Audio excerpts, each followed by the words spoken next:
सो अज आप स्टार्ट करन जा रहे हैं solutions of problems in physics 15th part है ना। सो ये बेटा देखो तुसी question number 1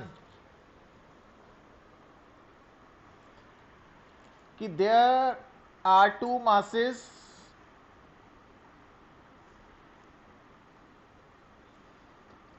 kg mass 20 kg mass and this is a spring having spring constant k। तो बेटा 20 kg मास ते फोर्स लगाई जा रही है 200 न्यूटन।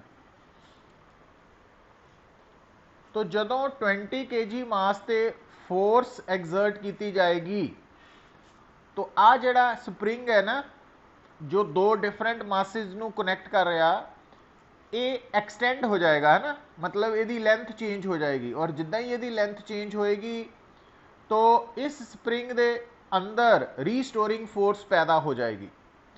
हुण इस सिचुएशन के अकॉर्डिंगली इस जिहड़ा स्प्रिंग है ये 200 न्यूटन फोर्स करके एक्सपैंड किया एक्सटेंडेड है ना। तो एक्सटेंडेड होने करके ये अंदर जिहड़ी रीस्टोरिंग फोर्स पैदा होनी है उन्हें स्प्रिंग नू वापस नॉर्मल लेंथ च लियाण दे लई कॉन्ट्रैक्ट करने की कोशिश करनी मीनस रीस्टोरिंग फोर्स। तो आ वाली रीस्टोरिंग फोर्स ये राइट एंड ते कनैक्टेड मास ते लगनी है और आ वाली रीस्टोरिंग फोर्स ये लैफ्ट एंड ते कनैक्टेड मास ते लगनी है ना। हुण बेटा आ जिहड़ा मास है तो इसकी एक्सेलरेशन सानू निकालनी है और यदि एक्सेलरेशन सानू गिवन है कितनी 12।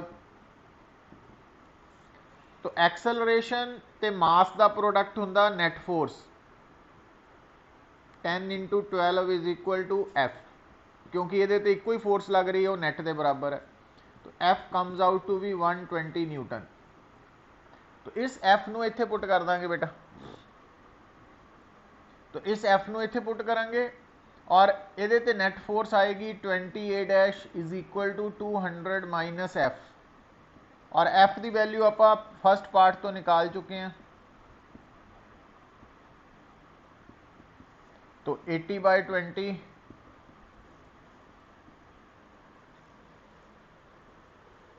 हुण इथों नोट की किया बेटा तुसी कि इस केस दे विच जो स्प्रिंग दे नाल दोनों मासिस अटैच्ड है उन्हां दी एक्सेलरेशन डिफरेंट आ रही है ना। तो वो किदां आपां कैलकुलेशन की है कि असी देखना वा कि spring under the condition of applied force stretch कर रहा कि कंप्रैस हो रहा। तो वो अकॉर्डिंगली असी उस स्प्रिंग के दोनों एंड्स के नाल कनैक्टेड मासिस के उपर रीस्टोरिंग फोर्स की डायरैक्शन शो करनी है ना। तो हुण जो क्योंकि स्प्रिंग ने ना चाहे वो कंप्रैसड स्टेट च है चाहे एक्सटेंडेड स्टेट च है स्प्रिंग ने हमेशा वो अंदर जी रीस्टोरिंग फोर्स है उन्हें हमेशा स्प्रिंग नू नॉर्मल लेंथ वाल लैके आना पुत। तो इस करके जो आप रीस्टोरिंग फोर्स की डायरैक्शन शो करनी है वो इस तरह शो करनी है कि स्प्रिंग वापस अपनी ओरिजिनल लेंथ नू एक्वायर करने की कोशिश कर रहा वा। तो वो अकॉर्डिंगली फोर्स ड्रॉ होनी है। सैकेंड देखो बेटा सेकंड पॉइंट है न्यूमेरिकल है कि इस केस दे विच आ बेटा एक टेबल है, टेबल दे एंड्स दे ऊपर दो पुलीज फिक्सड है और ये जड़ियां पुलीज फिक्सड है टेबल दे एंड्स से। तो इन्हां दे ऊपर एक साइड तो मास है 1 kg और दूसरा मास है 1 kg और आ बेटा एक स्प्रिंग है। हुण गल नूं समझो बेटा, हुण ये जिहड़ा स्प्रिंग है ना लिसन, तो इनू आपां सिंगल स्प्रिंग कर देना वा। तो हुण बेटा आ जिहड़ा स्प्रिंग है आ वाला इन्हें जो रीडिंग शो करनी है वो रीडिंग कोई भी जो स्प्रिंग है स्प्रिंग बैलेंस भी जो है ना वो जी रीडिंग शो करता वो होंगी है वो अंदर पैदा हुई रीस्टोरिंग फोर्स की वैल्यू, रीस्टोरिंग फोर्स। हुण तुसी देखो कि ये दोनों मासिज जिहड़े है इन्हां करके स्प्रिंग, ये स्प्रिंग की हो रहा पुत, ये स्प्रिंग हो रहा स्ट्रैच, स्ट्रैच हो रहा बेटा, स्ट्रैच। तो इस स्प्रिंग के अंदर रीस्टोरिंग फोर्स पैदा हो गई है ना, और दोनों एंड्स से लगनी है। हुण आ जिहड़ा मास है 1G, 1G, और आ जो है बेटा टेंशन है, दिस इज टेंशन। हुण एक गल जिहड़ी मैं दसन लगा वो की है कि क्योंकि जिहड़ा स्प्रिंग है वो मासलैस है, स्ट्रिंग भी मासलैस है, तो आ जिहड़ा स्ट्रिंग और स्प्रिंग का कॉम्बीनेशन है ये सीरीज च इक्को ही रस्ता वा, सिंगल पाथ। इस करके जो टेंशन है वो एफ के बराबर है, ये थ्रू आउट एफ के बराबर है। हुण तुसी देखो हुण क्योंकि ये दोनों मासेस इक्वल है बेटा, तो नेट एक्सेलरेशन जीरो होएगी है ना। तो यदा मतलब अगर एक्सेलरेशन दोनों की जीरो है तो टी की वैल्यू जी के बराबर है और टी एफ के बराबर है। तो F is equal to g, तो F is equal to g means F is equal to 10 newton. तो वैल्यू कितनी आ गई बेटा 10 न्यूटन। हाँ जी बेटा बोलो।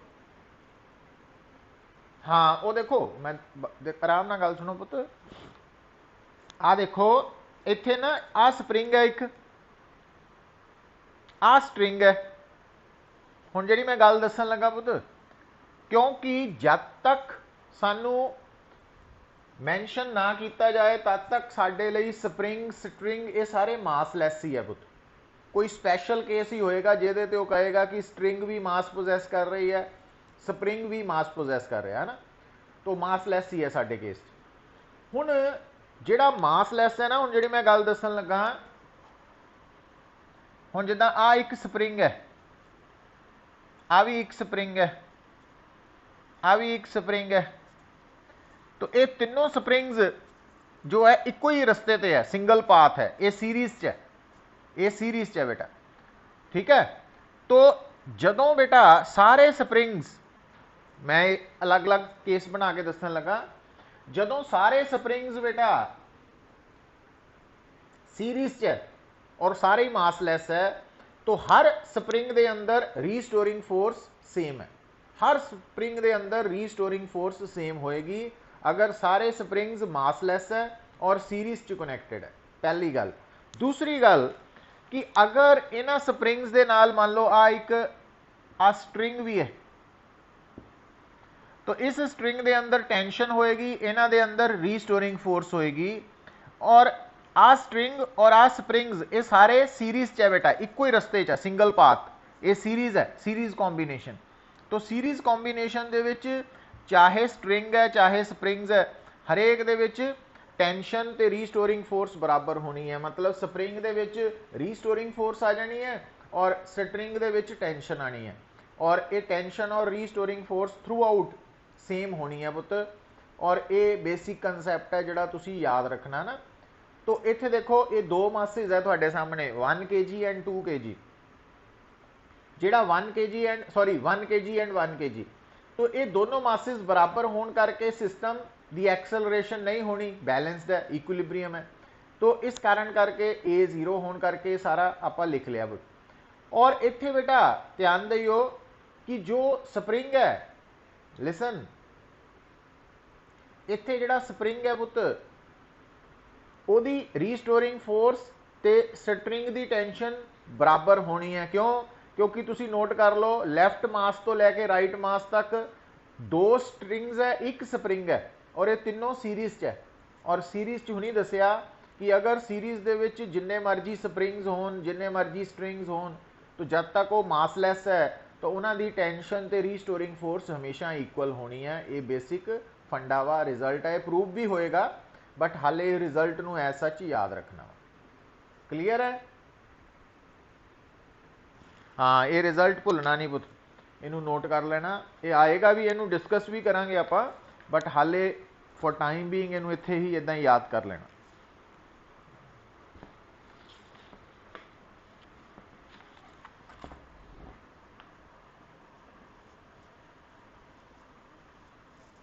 अच्छा हुण देखो बेटा एक होर गल सुनो,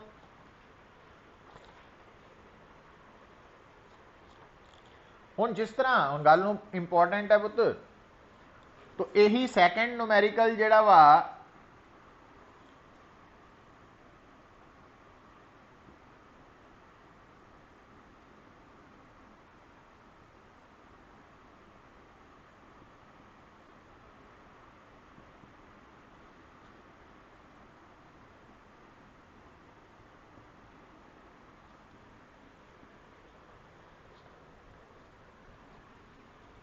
तो मान लो एक मास 1 kg है, दूसरा डिफरेंट है ना, फिर उस केस च की होना सी पुत, ध्यान दियो, तो आ फोर्स आ जानी है G T 2g T dash, ठीक है। हुण आपां गल करते हैं इहदे च, और आ वाली जिहड़ी फोर्स है क्योंकि ये स्ट्रैच हो चुका, एफ एफ डैश, ठीक है। हुण इधर एफ एफ डैश, हुण देखो बेटा, हुण गल नूं समझो, हुण इत्थों प्रूव भी हो जाना एक तां। हुण अगर तुहानूं कहे कि ये स्प्रिंग दी रीडिंग दसो, हुण दोनों मासिस बैलेंस्ड नहीं है, बराबर नहीं है, इक्वल नहीं है ना, तो आ एक्सेलरेशन ए है और आ एक्सेलरेशन, हुण इहदे ते नैट फोर्स कितनी होनी पुत, 2a is equal to 2g minus T dash, और इहदे ते 1a is equal to T minus G, आ गया ना। अच्छा फिर एक गल सुनो, टी एफ दे बराबर है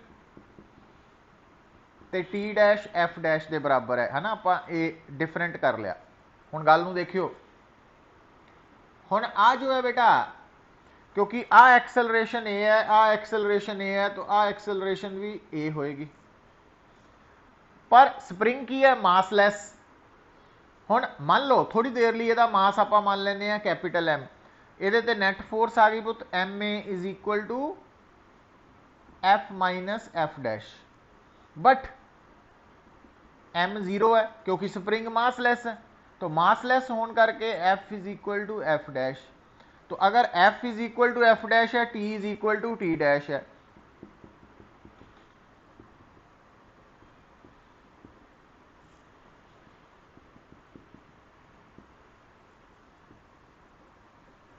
हुण तुसी की सीखिया पुत, देखो प्रूव भी हो गया कि इत्थे आ स्ट्रिंग है, स्प्रिंग है, स्ट्रिंग है, ये स्ट्रिंग्स भी मासलैस है ना, आ वाली मासलैस है पुत, तो आ दोनों मासलैस है, आ भी मासलैस है, ये तीनों सीरीज च है, सिंगल पाथ, तो तिन्ना दे विच जिहड़ी टेंशन है और रीस्टोरिंग फोर्स है वो बराबर है, तो इस करके अज तो बाद फिर आपां ये एफ डैश ते टी डैश नहीं लिखांगे, ये भी टी है, ये भी एफ है, आ भी एफ है, और आ भी चाहे मासिस बराबर है या नहीं है ना, वो हो गया। हुण देखो, हुण इनू सॉल्व करके तुसी ए निकाल लेना वा, ए निकाल के टी निकाल लेना वा। हुण उन्हें तुहानू पुछया वा कि रीस्टोरिंग मतलब स्प्रिंग की रीडिंग दसो, तो हुण इस केस च देखियो बेटा, जदों आपां इन्हां नू ऐड करांगे दोनों नू, तो जी, तो ए की वैल्यू जी बाय 3, तो इत्थों टी की वैल्यू आ गई ए प्लस जी,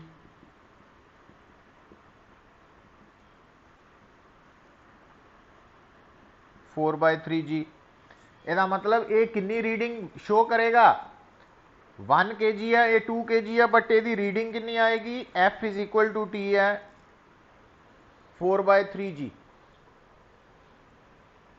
समझ आई गल बेटा, तो कोई भी जड़ा स्प्रिंग है चाहे स्प्रिंग बैलेंस है वो बेसिकली केड़ी रीडिंग शो करता वा है ना, वो आपां सिचुएशन तो निकालनी है। हुण जिद्दां आह वाला स्प्रिंग है, गल सुनो पुत, ये वाला स्प्रिंग जिहड़ा ये एक्सलरेट हो रहा वा है ना, जबकि पिछला स्प्रिंग सी वो रेस्ट ते सी, इक्विलिब्रीयम च सी।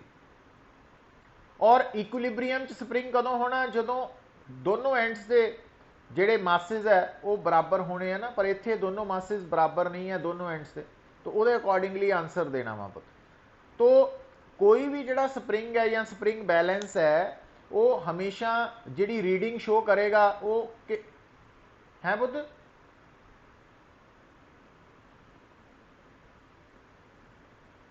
दोनों नू ऐड कर लो ना,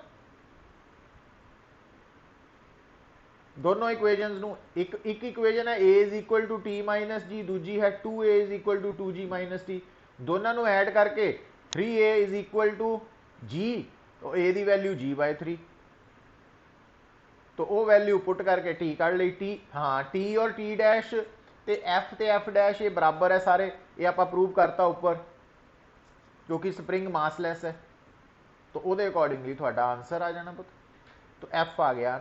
हुण मैं जी गल दस रहा सीगा कि कोई भी जिहड़ा स्प्रिंग है ना पुत्र, स्प्रिंग या स्प्रिंग बैलेंस, तो एक्चुअली वो केड़ी रीडिंग शो करदा, वो रीडिंग शो करदा वा रीस्टोरिंग फोर्स के बराबर, भी उस वक्त वो अंदर कितनी रीस्टोरिंग फोर्स पैदा हुई है, वो रीडिंग है वो।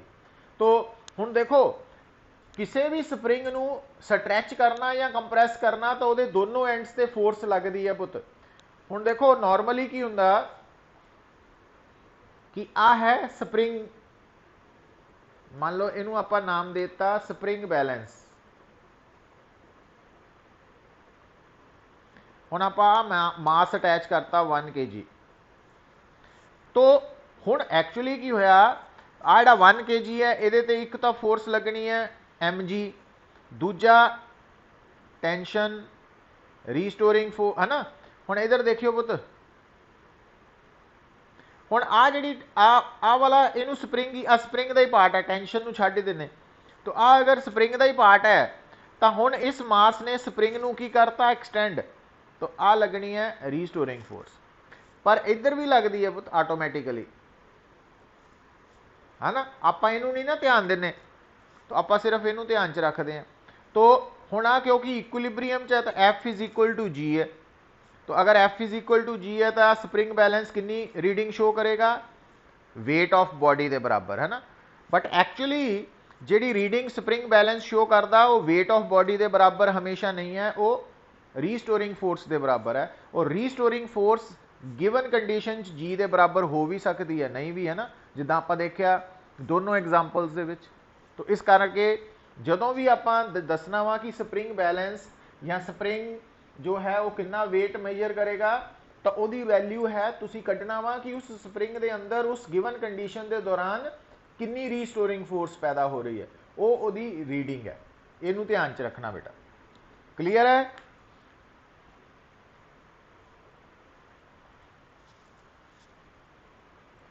अच्छा हुण जिद्दां फोर्थ क्वेश्चन है, पहला आराम नाल देखो, फोर्थ क्वेश्चन च बेटा देखो थोड़े सामने, क्योंकि ये कंसैप्ट मैं तुहानू हुणी दस्सिया कि फोर्थ क्वेश्चन दे विच बेटा थोड़े सामने एक दो स्प्रिंग्स है और आ मास है, तो इस करके आ तो 4G हो गया, आ रीस्टोरिंग फोर्स है। हुण इहदी रीस्टोरिंग फोर्स और इहदी रीस्टोरिंग फोर्स सेम है पुत,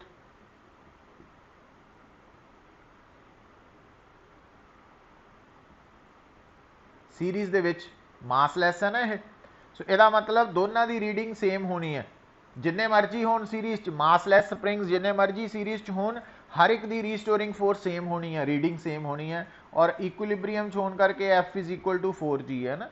सो इस करके इनू असी 4 kg आंसर लिखना, दोनों की 4 kg ईच है।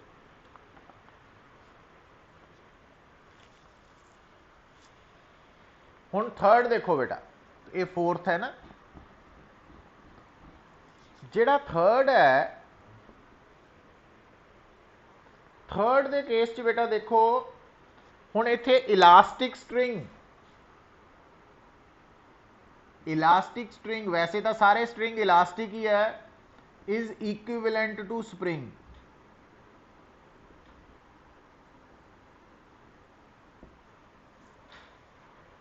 याद रख लेना। तो हुण देखो बेटा, ये जड़ा स्ट्रिंग है आपां की निकालना, length of elastic string is x when the tension is 5n and length is y when the tension is 7n. what will be its length when the tension is 9? तो देखो, let L be its original length when tension is 0। तो string की original length L है। ਇਹਦਾ मतलब ਹੁਣ ਜਦੋਂ force है, टेंशन है 5 न्यूटन, तो ਉਹਦੀ लेंथ कितनी हो चुकी है बेटा? देखो x, तो x माइनस L ये है चेंज इन लेंथ।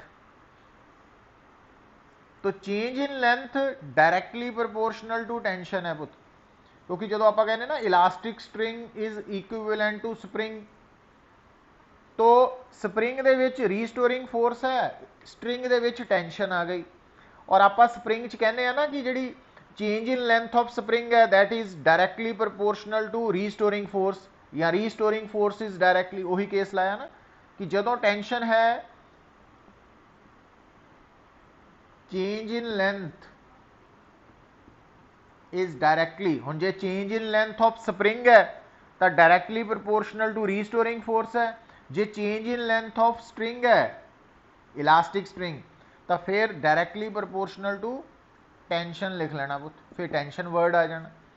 तो हुण तुहानूं दिता होया कि टेंशन है 5, उस वेले फाइनल लेंथ x है तो ओरिजिनल L है, तो x minus L change in length, आ ध्यान रखना पुत।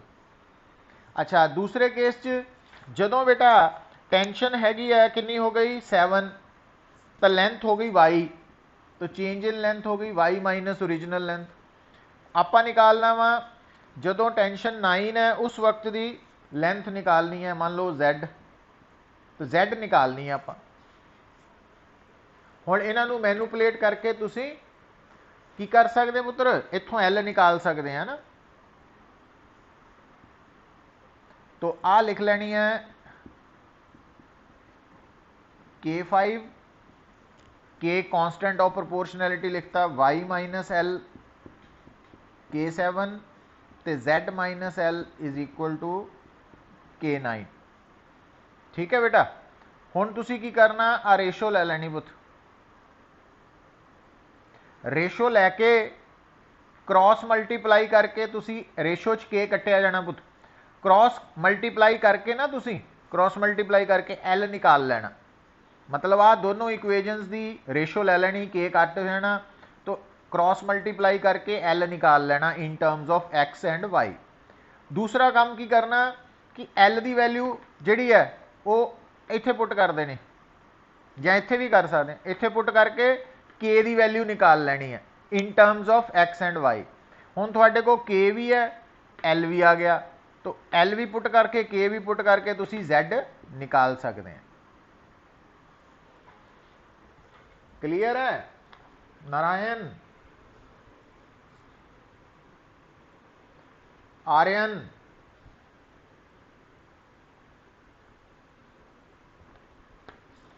तो ये बेटा इंपॉर्टेंट न्यूमेरिकल्स है, इनू ध्यान नाल समझो गल नू, है ना, मुश्किल नहीं है, बस थोड़ा प्रैक्टिस की लोड़ है। नैक्सट बेटा देखो कि the system shown in figure is released from rest, the spring gets elongated.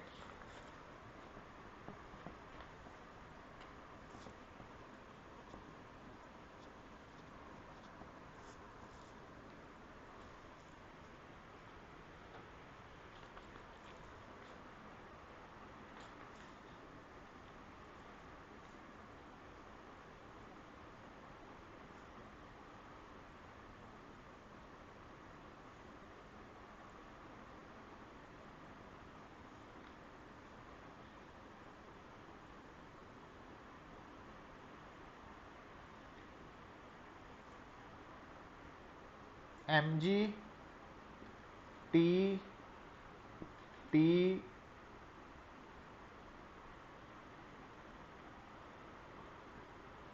mg ਹੁਣ ਇੱਥੇ बेटा आ हो गया mg आ रीस्टोरिंग फोर्स,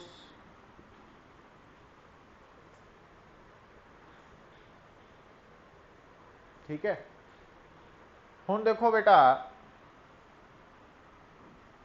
ਹੁਣ इस केस ਦੇ ਵਿੱਚ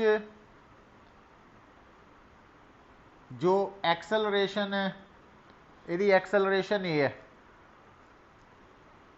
यदि एक्सेलरेशन भी ए है क्योंकि ये कनैक्टेड बाय, पर यदि एक्सेलरेशन ए डैश क्योंकि ये स्प्रिंग एलोंगेट करना शुरू किया ना उस केस च आप मान ली।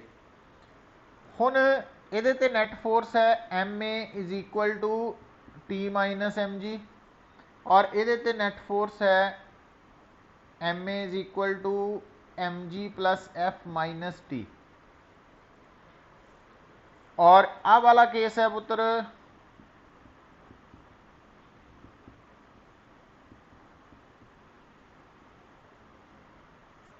ठीक है। हुण इस केस च देखो बेटा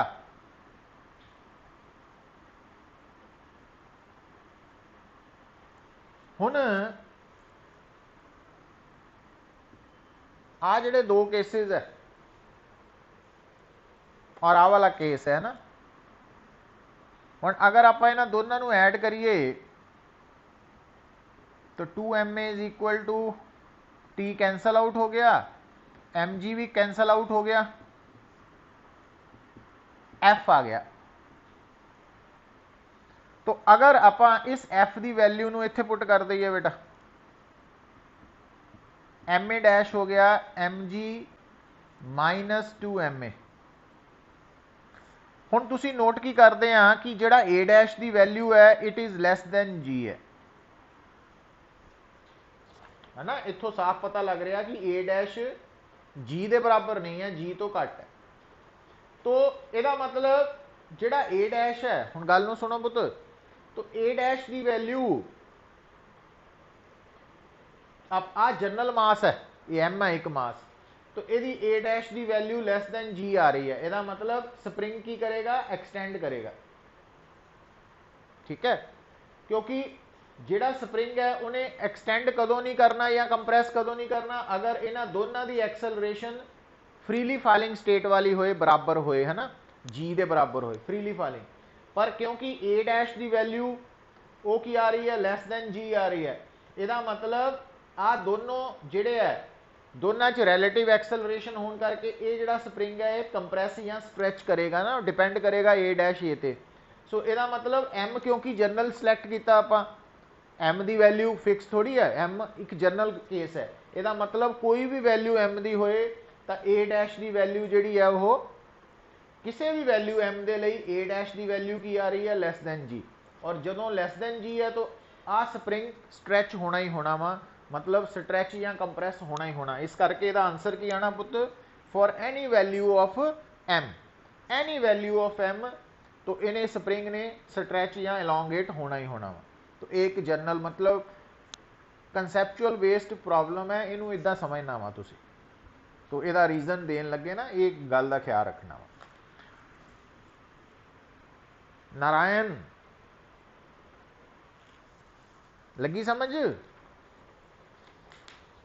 हाँ, हुण देखो बेटा एक क्वेश्चन 6 है। हुण 6th क्वेश्चन दे विच बेटा थानू गिवन है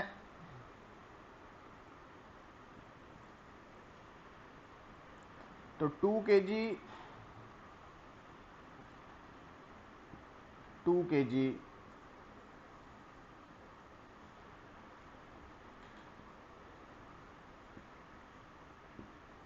3 kg 2 kg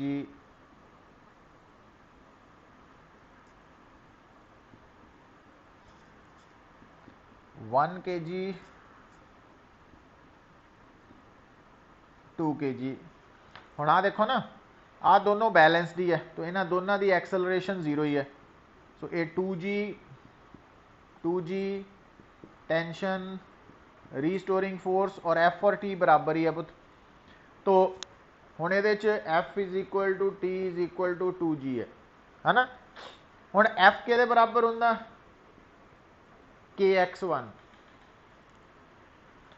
तो x1 x2 आ स्प्रिंग की एक्सटेंशन है, यदि x1 है, यदि x2 है, यदि x3 है पुत। तो यदा मतलब x1 की वैल्यू आ गई 2g/k। ये हुण इधर आ जाओ, 2g tension restoring force 3g acceleration. हुण इनू सॉल्व करो, 2a is equal to T minus 2g और 3a is equal to 3g minus F की वैल्यू टी के बराबर है। तो जो आप इन्हों ऐड करा 5a is equal to T F कटे गए, तो यह बन जाना जी ए की वैल्यू आ गई g/5। हुण ए की वैल्यू बेटा इत्थे पुट कर देने आप ना, तो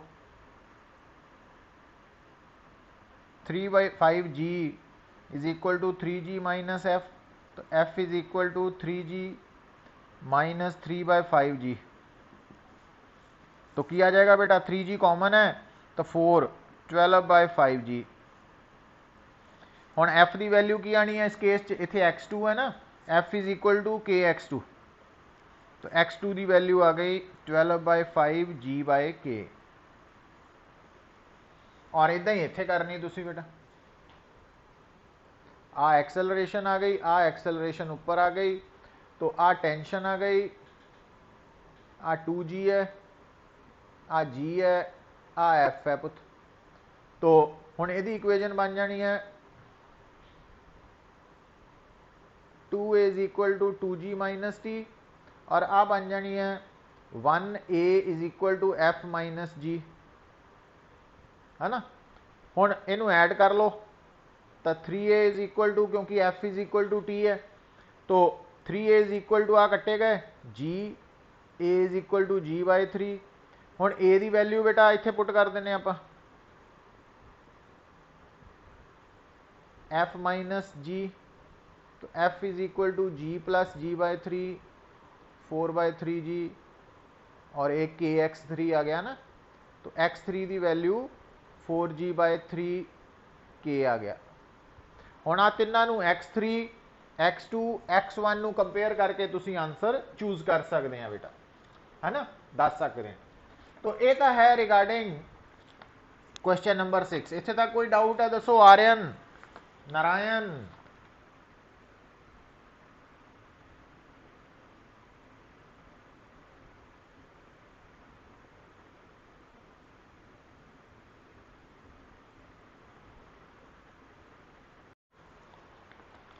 क्वेश्चन नंबर 7 देखो बेटा,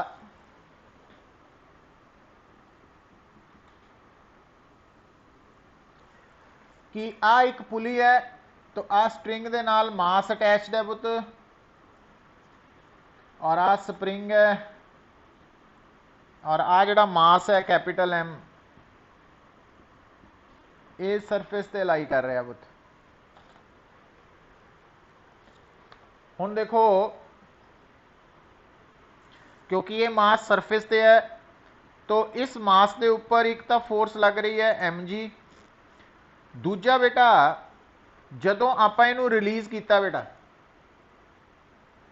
तो लैट मिनिमम मास m है, जदों आप इनू रिलीज करांगे अगर ये नीचे नू आंदा वा, तो अगर मान लो ये मास नीचे नू शिफ्ट हुंदा बाय x, तो आ जिहड़ा स्प्रिंग है ये भी एक्सटेंड कर जाएगा बाई x, है ना। इस स्प्रिंग की लेंथ भी x वध जानी है जो इन्हें नीचे नू आना, ठीक। अच्छा, हुण बेटा ध्यान दिओ, गल नू समझियो। हुण क्योंकि जदों ये मास नीचे नू आएगा, तो आ स्प्रिंग की लेंथ के इनक्रीज करन नाल इहदे अंदर रीस्टोरिंग फोर्स पैदा होएगी kx। दूसरा आ जिहड़ा मास है क्योंकि सरफेस ते है, इहदे ते नॉर्मल रिएक्शन भी लग रहा, और जब तक ये सरफेस ते टिकिया होया वा बैठा वा, तब तक आ काम जिहड़ा ये बैलेंसड है ना, मतलब जदों इन्हें सरफेस तो उपर नूं उठना वा, जदों इन्हें सरफेस तो उपर नूं उठना तो जिहड़ा एन है ना वो 0 हो जाना। तो यदा मतलब जदों इन्हें सरफेस तो उपर उठना तो एन 0 होने ते इनू उपर उठाण लई जिहड़ी एफ है वो किहदे बराबर होनी चाहिए है, एम जी के बराबर। मतलब के एक्स की वैल्यू इनू उपर उठाण लई, क्योंकि एक्चुअली जदों तक तो यह सरफेस नाल जुड़िया, ये ते एक फोर्स लगनी वेट नॉर्मल रिएक्शन है ना, और शुरू च नॉर्मल रिएक्शन एम जी के बराबर होना कदों, जदों स्प्रिंग नॉर्मल लेंथ च है। पर जिद्दां ही स्प्रिंग की लेंथ वधनी शुरू होनी है बेटा, तो नॉर्मल रिएक्शन तो एफ जिहड़ा वा एफ वधना लग पैना, एन घटन लग पैना, और एक स्टेज पर जाके जो एन 0 हो गया वह मतलब यदा जमीन नाल कॉन्टैक्ट टुट गया, ये हुण उपर नूं उठण नूं तैयार हो गया, मतलब जस्ट उपर उठ ही गया, उदों के एक्स की वैल्यू एम जी के बराबर हो जानी। अच्छा, पर हुण दूजे पासे देखो, हुण जदों ये मास नीचे नूं आ रहा, कितना नीचे आया पुत्र एक्स, तो यदी ग्रैविटेशनल पोटेंशियल एनर्जी घट गई, कितनी घट गई, m g x, decrease in gravitational potential energy. और ये पोटेंशियल एनर्जी किद्दां कंपनसेट होनी, क्योंकि आ स्प्रिंग एक्सटेंड हो गया, तो स्प्रिंग के अंदर इलास्टिक पोटेंशियल एनर्जी वध गई है।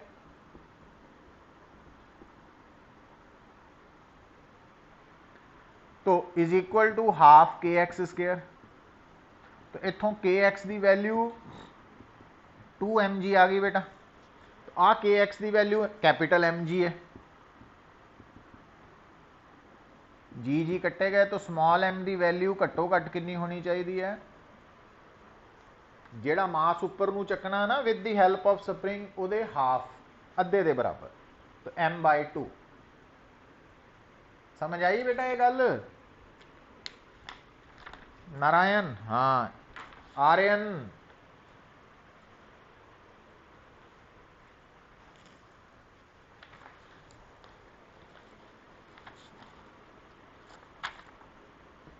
नेक्स्ट देखो बेटा,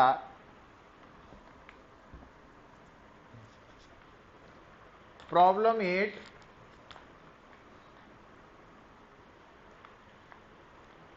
कि जो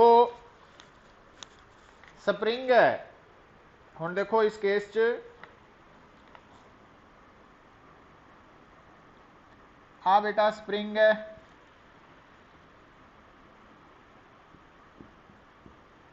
आ मास अटैच्ड है, आ स्ट्रिंग है, आ मास अटैच्ड है। हुण इत्थे जदों सिस्टम इक्विलिब्रीयम च है तो बी के उपर किहड़ी फोर्स लग रही है, एम जी, और उहदे नाल नाल की लग रहा पुत, बी के उपर टेंशन।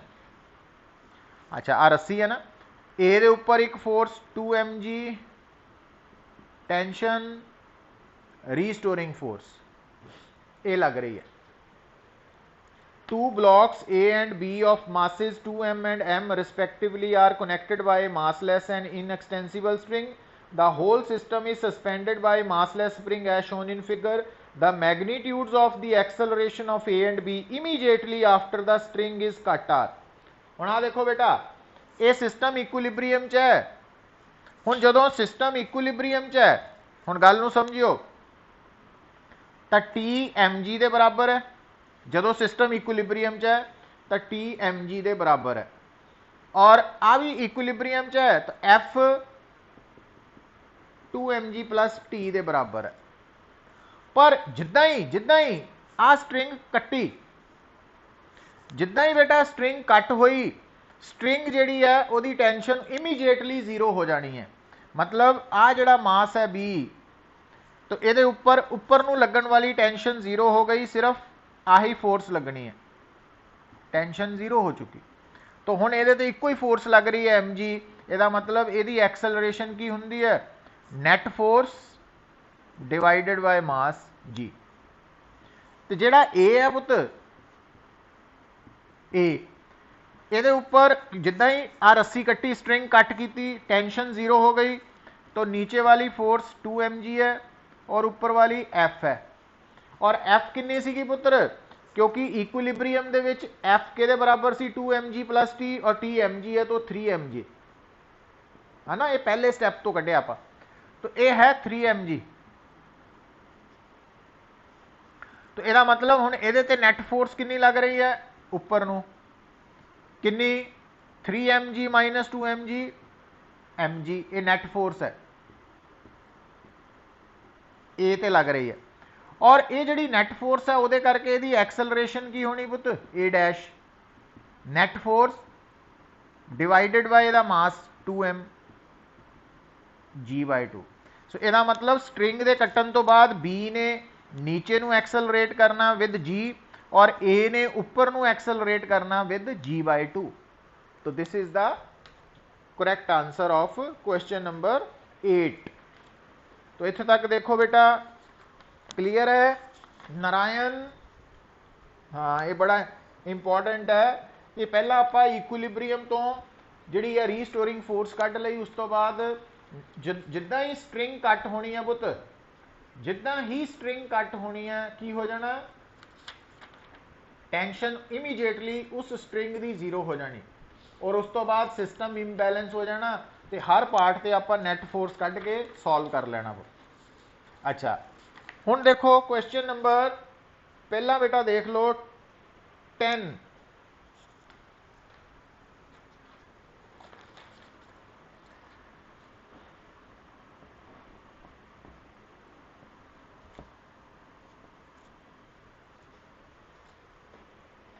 क्वेश्चन नंबर 10 जो है ਉਹਦੇ ਵਿੱਚ एक सरफेस है जिसका वाई आ इक्वेशन, ਇਹਦਾ मतलब अगर आप ये सरफेस ਨੂੰ ऑब्टेन करना चाहते हैं पुत, अगर आ एक्स एक्सिस है वाई एक्सिस है, तो जदों एक्स 0 है तो वाई 0 है, जदों एक्स 1 है तो वाई 1/6 है ना, जदों एक्स 2 है तो वाई 8/6 मतलब 4/3 है ना, इदा तो एंड सो ऑन। तो आ साडे कोल एक कर्व्ड सरफेस है ना, इदा ये आप रफ जिहा आइडिया बना लिया था। हुण इस कर्व्ड सरफेस के उपर बेटा की है वो की पूछ रहा, स्टेटमेंट नूं पढ़ो, a block of mass m is placed on a surface with vertical cross section given by y is equal to x³/6 and if the coefficient of friction is 0.5, the maximum height above the ground at which the block can be placed without slipping। तो देखो हुण block नूं अगर मान लो आपां maximum इत्थे रखता, तो वह मतलब है कि इस ब्लॉक के उपर बेसिकली दो फोर्सिस लगनिया, एक वेट दूजा नॉर्मल रिएक्शन, तो तीसरी फोर्स जिहड़ी है बेटा हुण देखो होना की है कि आ जिहड़ा वेट है, तो अगर आप मान लीए कि आ एंगल थीटा तो एम जी कॉस थीटा और एम जी साइन थीटा, तो आ वाला कंपोनेंट वेट का इस ऑब्जेक्ट नूं नीचे नूं लियाएगा। तो ये अगर नीचे नहीं आ रहा तो यह मतलब इस ऑब्जेक्ट और सरफेस दे विच स्टैटिक फ्रिक्शन है, और क्योंकि आप इनू मैक्सीमम हाइट ते मन्निया पुत, तो इस करके जी वो स्टैटिक फ्रिक्शन है वो भी मैक्सीमम है लिमिटिंग के बराबर। हुण उत्थों की बन गया F L is equal to m g sine theta, तो एन बन गया एम जी कॉस थीटा बेटा, तो म्यू आ गया जो रेशो लवांगे आप ना म्यू एस कह लो, वो आ गया टैन थीटा। ये हो गया पहला स्टेप। अच्छा हुण बेटा एक गल होर सुनो कि एक्चुअली जिहड़ी लिमिटिंग फ्रिक्शन है अलॉन्ग द टेंजेंट एक्ट करनी है ना। हुण कोई भी जिहड़ा सरफेस है अगर वो एक्स वाई प्लेन च लाई कर रहा तो वह जिहड़ा टेंजेंट है, टेंजेंट वो आप किदां कढ सकते हैं, टैन थीटा दी value D Y by D X. तो वाई एक्स प्लेन दे विच ना वाई एक्स प्लेन है, अगर इस प्लेन च कोई भी कर्व्ड है तो वह उत्ते टेंजेंट जिहड़ा वा उहदी स्लोप किदा, टैन थीटा की है टेंजेंट की स्लोप। तो आ जिहड़ी स्लोप कढ़नी है तो ये बेसिकली की है d Y by D x, d Y by D x है। हुण इत्थों वाई दिता वा, इसका मतलब d Y by D x की हो गया पुत 3x², तो x² by 2 minus tan theta की वैल्यू, तो ये थोड़ा मैथेमैटिकल पॉइंट आ गया ना थोड़ा क्योंकि ये क्वेश्चन IIT लिए है। μs 0.5 दिता पुत, इतों x1 आ जाना, तो अगर x1 है तो y की वैल्यू 1/6 आ गई। तो मैं क्योंकि आ y है पुत, आ x है, तो ये ऑब्जेक्ट वध तो वध कितनी हाइट तक जा सकता, वो 1/6 मीटर तक। तो ये फिजिक्स के कंसैप्ट के नाल नाल मैथेमैटिकल कंसैप्ट आ गया कि किसी भी टेंजेंट की जो स्लोप है tan थीटा वो किहदे बराबर है, dy/dx। तो ये समझ लगी पुत्र गल नारायण?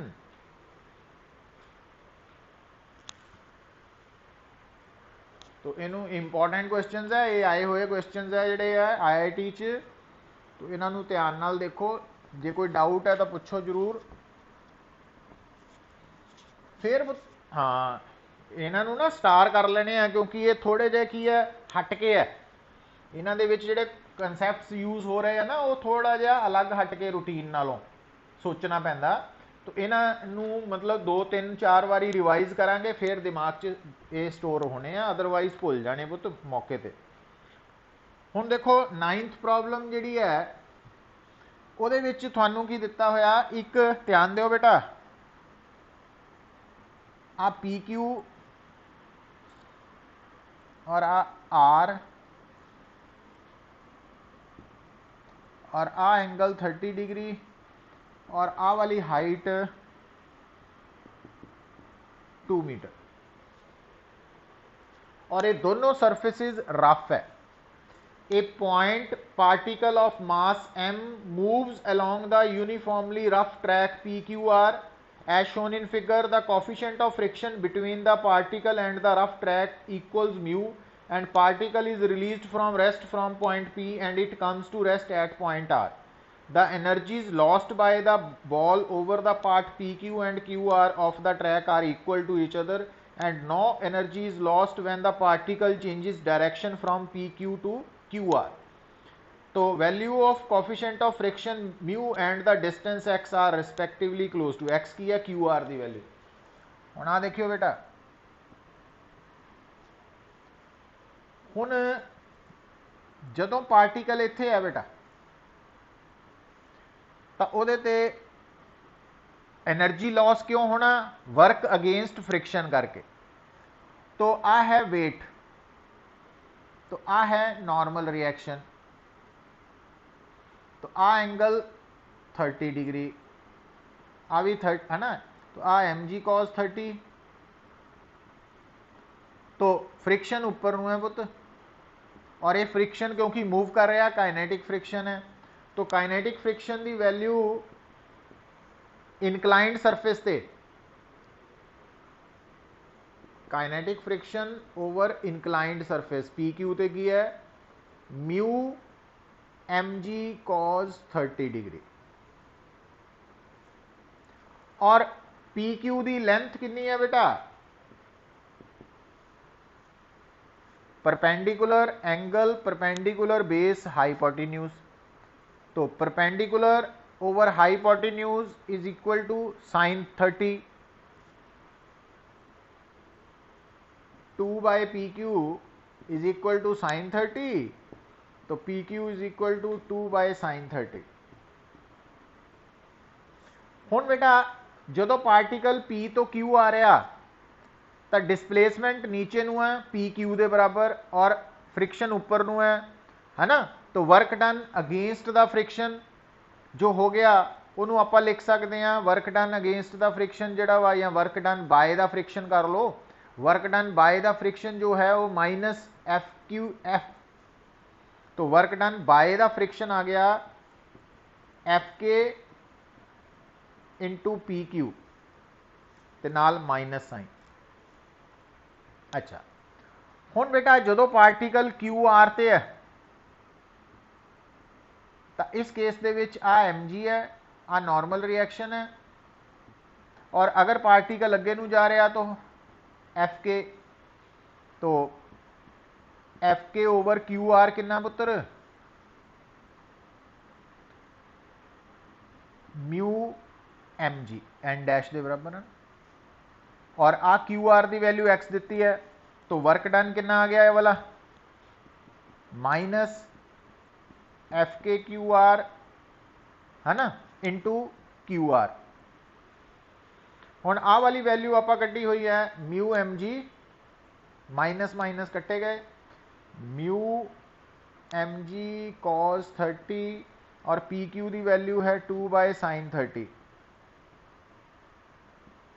और एफ के की वैल्यू है म्यू एम जी और क्यू आर है x mu mu m g कट्टे गए तो बेटा एक्स की वैल्यू की आ गई 2/tan 30 और tan 30 की वैल्यू 1/√3 तो आ एक्स की वैल्यू आ गई। ये value I work done against friction दोनों केसेस दे विच जिहड़ा वा वो कन्वर्ट हो रहा हीट लॉस है ना या तो इस करके वो हीट लॉस दोनों केसेस च सेम है तो आ वाले पोर्शन ता ही बराबर इक्वेट किए है पुत। अच्छा हुण वापस आओ हुण इस केस दे विच जदों पार्टिकल इत्थों चलिया इहदी रेस्ट ते सी और इत्थे भी रेस्ट ते ही है आर ते पहुंच के भी इहदा मतलब इत्थे वर्क एनर्जी थ्योरम अप्लाई करनी वधिया रहेगी।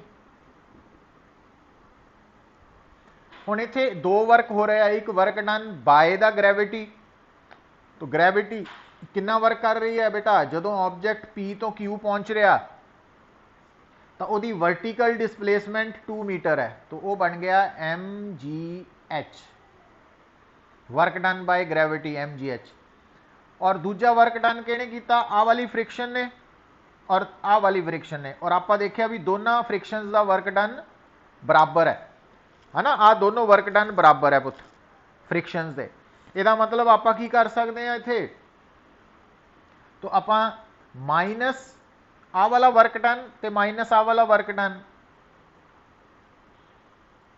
Done by friction over P Q ते work done by friction over Q R तो ये टोटल वर्क डन हो गए इज इक्वल टू डेल्टा के और डेल्टा के क्योंकि इनिशियल और फाइनल वेलोसिटी 0 है तो 0 है ना। हुण आ दोनों बेटा work done by friction P Q ते work done by friction Q R ये बराबर है तो ये डबल हो जाना बेटा तो एम जी एच माइनस 2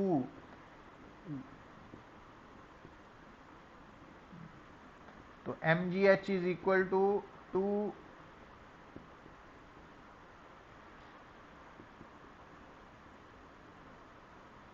हुण आ किहड़ा वा work done by friction Q R वाला आ वाला ही है ना म्यू एम जी ते नाल एक्स एम जी कट्टे गए पुत तो म्यू की वैल्यू कितनी आ गई h/2x हुण h भी दिता होया तुहानू ते 2 बराबर कट्टे गए 1/x एक्स की वैल्यू कितनी कड्डी आपां तो ये थोड़ी म्यू की वैल्यू आ गई पहला एक्स की आई सी बेटा है ना हुण √3 अप्रोक्सीमेटली 1.73 है तो उन्होंने डबल 2 ना मल्टीप्लाई करो तो 3.5 आ गया थोड़ा एक्स तो इदा ही म्यू की वैल्यू 1/3.5 है उल्टा वा ना वो वैल्यू टेबल तो निकाल सकते हैं कैलकुलेशन करके तो इस तरीके